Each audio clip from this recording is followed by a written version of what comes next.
Ovog trena trka je puštena, tamo Rafaelo, odnosno kroz sredinu ide Krstaš, ipak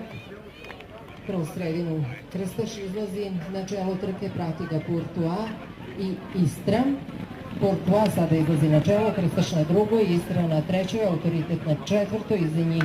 Akacija, Acapella, Silar, Paton Sur i Rafaelo na začelju ove trke. Courtois na čelu trke, na drugoj poziciji Krstaš, prati ga Krstaš sa Perovićem, Istra na trećem mestu,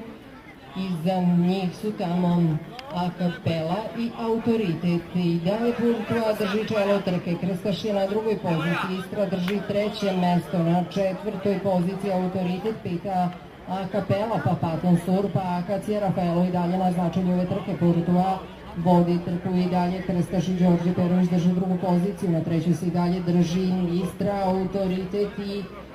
Acapella sada izlazi na treću poziciju, Acapella na trećoj poziciji i prati je Istra. Istra je sada na četvrtoj, Courtois trpi tamo napade kao da Courtois gubi prvu poziciju, Krstaš izlazi na čelo, ali Acapella i Lazarević takođe prelaze Courtois, izlazi na drugo mesto, krenula je i Istra, prelazi ga i ona, izlazi na treće mesto, Krstaš pa Acapella pa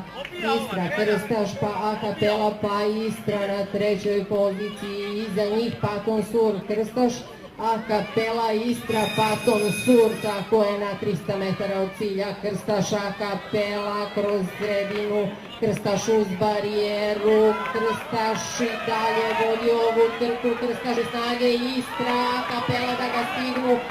Krstaš, Đorđe Perović, Krstaš, Đorđe Perović, peti trijumf danas, Istra striže druga, Paton Sur je treći, Acapella četvrta, Akacija, Silar, Autoritet, Courtois i Rafaelo stiže na začelju ove trke.